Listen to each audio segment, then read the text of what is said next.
5 catcheurs qui représentent Monday Night Raw. Bienvenue dans ce nouveau Point Catch. Bienvenue dans ce mois de novembre qui s'annonce extrêmement fourni en contenu sur Dr Wrestling, mais aussi sur Dr Everything. On a passé les 3 ans, le 3e anniversaire de Dr Wrestling et le premier de Dr Everything. Voilà, merci à tous pour vos petits messages d'ailleurs de joyeux anniversaire, ça fait toujours plaisir. Et donc on va s'intéresser du coup aujourd'hui aux catcheurs qui ont marqué Monday Night Raw, mais aussi qui incarnent cette branche et cette division. On va en parler tout de suite. Juste avant, pensez à venir me rejoindre sur Instagram, Dr Wrestling, je prépare des concours. J'ai fait gagner pas mal de DVD ces temps-ci et j'en ai encore pas mal à vous faire gagner. Donc voilà, rendez-vous sur Dr Wrestling, il y a pas mal de petits concours qui arrivent. Puis voilà, peut-être aussi sur TikTok on fera des trucs, mais c'est difficile de tout développer. Hein. Eh bien les amis, allons-y, je vais vous parler du premier nom pour moi qui représente Raw. C'est tout simplement The Game, The King of Kings, Triple H. Bien entendu, qui d'autre que lui? Il est là depuis tellement de temps, enfin il était là, puisque maintenant il est un peu à la retraite quand même. Triple H arrive en 96 à la WWE, donc à l'époque il n'y a que Raw, il n'y a pas SmackDown encore. Hein. SmackDown ça arrive un peu plus tard. Et pendant l'Attitude Era, il est tout simplement au premier plan. Il est upper mid-carder, c'est-à-dire qu'il est pas tout à fait dans le main event, mais presque. Et après, à partir de 2000, il est vraiment un main eventer en puissance, entre 2000 et 2002 notamment. Et après aussi, en 2003, il devient le despote un petit peu de Monday Night Raw, puisqu'il est toujours là avec la ceinture, toujours là avec le titre. Ils font de l'évolution, bref, tout tourne autour de Triple H à partir de 2003 du côté de Monday Night Raw. Et ça pendant plusieurs années. Alors j'en ai pas mal parlé notamment dans ma vidéo sur les 5 catcheurs enterrés par Triple H, mais dans cette période-là, il va feuder contre Goldberg, il va y avoir l'évolution, la rivalité avec Randy Orton, Batista, et donc voilà, Triple H a vraiment marqué notamment la décennie 2000, les années 2000, du côté de Raw, et il a quand même fait 2 passages du côté de SmackDown, un au tout début des années 2000, donc au début de SmackDown, très court, et un deuxième passage à un poil plus long, mais pas très long non plus, en 2008, quand il est en rivalité contre Edge et la Familia. Il affronte aussi notamment Jeff Hardy, il l'aide un peu à le mettre over pour aller accéder au main event. Donc voilà, Triple H a quand même fait 2 petits passages du côté de SmackDown, mais il a fait tout le reste de sa carrière du côté de la branche rouge, et pour moi, aucun doute possible, il incarne vraiment Monday Night Raw. Bien, on a parlé un petit peu de Triple H, parlons maintenant de son meilleur ami, Monsieur Heartbreak Kid, Mr. HBK, Shawn Michaels, tout simplement, voilà, on va l'appeler par son nom, ce sera plus simple. Lui aussi pour moi représente vraiment Raw, puisque déjà, alors il était là au premier épisode. Shawn Michaels a catché dans le premier épisode de Monday Night Raw en 93. Raw ça a presque 30 ans maintenant, donc c'est quand même une institution. Ça a beaucoup évolué d'ailleurs en 30 ans, mais Shawn Michaels a toujours été catcheur à Raw. Il n'a jamais lutté à SmackDown. C'est absolument dingue comme statistique, mais voilà. Shawn Michaels, c'était quelqu'un qui voulait être sous la lumière. C'était les spotlights, c'était pour lui. Et en l'occurrence, Raw, ça a été pendant de très nombreuses années. Et l'émission numéro 1, c'était Monday Night Raw en live, en prime time le lundi soir, alors que SmackDown, c'était enregistré et diffusé le vendredi souvent. Donc voilà, Shawn Michaels, en fait, lui, voulait pas aller dans l'émission enregistrée. SmackDown, c'était un peu le show B, et Raw, c'était clairement le show A. Et ça pendant de très nombreuses années. Et il y a que depuis récemment, finalement, que SmackDown a l'air d'être passé le show A et Raw le show B. Donc à voir comment ça va se passer. C'est une question de droit télé, de chaîne, enfin de gros sous, quoi, de contrat. Mais quand même, Raw a toujours représenté historiquement le show principal de la WWE, et Shawn Michaels a toujours été à Raw une des têtes d'affiche dans toutes sortes de rivalités, que ce soit dans les années 90 quand il était dans la nouvelle génération, ou après son retour en 2002 quand il était un peu plus vétéran.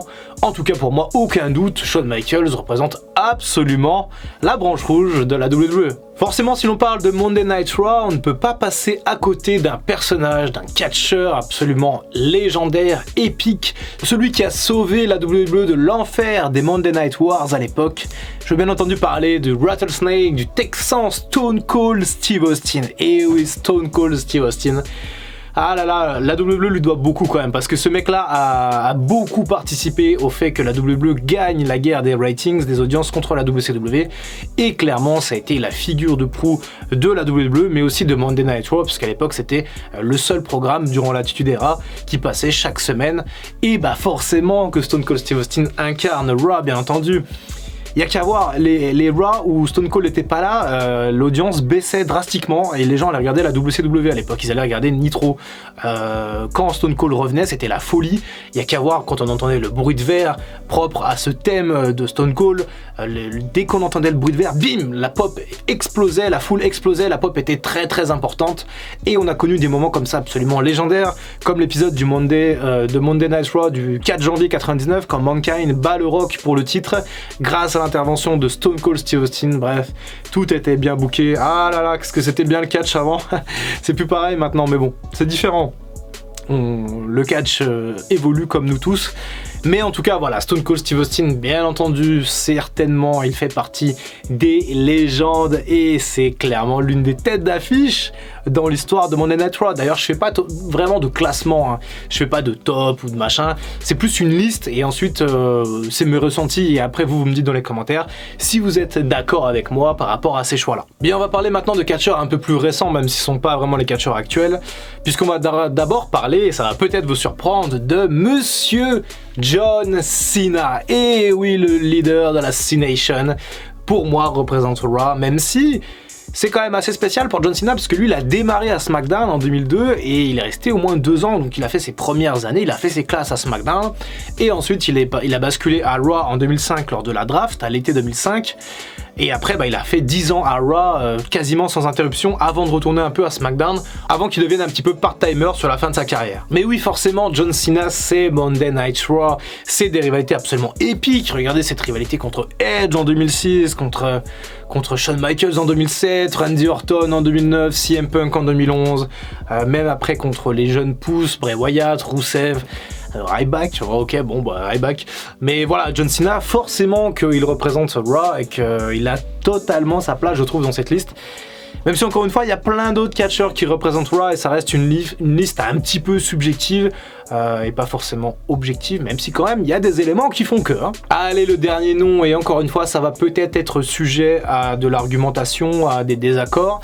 Mais on va parler de Randy Orton. Et oui, Randy Orton, pour moi, est un pilier de Monday Night Raw, même si ces dernières années il est que du côté de SmackDown quasiment, souvent du côté de SmackDown.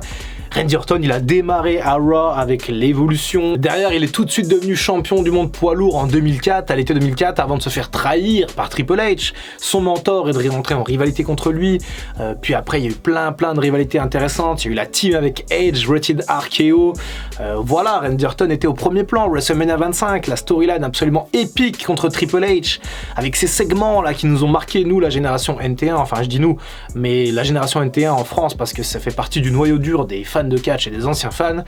Bref, Randy Orton, pour moi, c'est Monday Night Raw, c'est l'action, c'est le prime time, c'est des segments absolument épiques, c'est quand il se déboîte l'épaule en tapant du poing là avant de faire son RKO, ça malheureusement c'est pas de chance pour lui, mais ça existe et c'était très drôle sur le coup à voir, même si le pauvre devait souffrir. En tout cas, voilà, bon, voici mon quintet magique pour Monday Night Raw, donc Triple H, Shawn Michaels, Stone Cold Steve Austin, Randy Orton et John Cena. Je n'ai pas mis des noms comme le Rock ou l'Undertaker. L'Undertaker, je l'avais mis dans ceux qui représentent SmackDown. Le Rock, c'est un peu particulier, on en discutera peut-être dans une autre vidéo, mais voilà, en tout cas, dites-moi si vous êtes d'accord avec ça dans les commentaires, et puis on en débat comme d'habitude, dans la bienveillance. Voilà pour ce thème, je ne sais pas si vous êtes au courant, mais en ce moment je suis en pleine reconversion professionnelle, et je me lance dans la formation à distance. Donc voilà, si jamais vous êtes demandeur d'emploi, salarié mais que vous voulez changer de boulot, ou que vous êtes auto-entrepreneur, eh bien vous pouvez suivre des formations totalement gratuites prises en charge par l'État, et en plus de ça, vous pouvez gagner un petit bon d'achat Amazon bien sympathique. Donc voilà, n'hésitez pas à aller voir dans la description, il y a les liens, et pour faire la formation by Dr Wrestling, pourquoi pas. Un grand merci également à tous ceux qui rejoignent la chaîne Dr Everything, ça fait vraiment extrêmement plaisir, il y a beaucoup de vidéos intéressantes qui arrivent en ce moment, j'ai du temps pour travailler sur cette chaîne, donc voilà, ça fait super plaisir de voir qu'il y a beaucoup de monde qui vient s'abonner à cette autre chaîne, parce que oui, il n'y a pas que le catch dans la vie. Voilà, c'était Dr Wrestling, je vous retrouve très bientôt pour une prochaine vidéo, et en attendant, comme d'habitude, prenez soin de vous.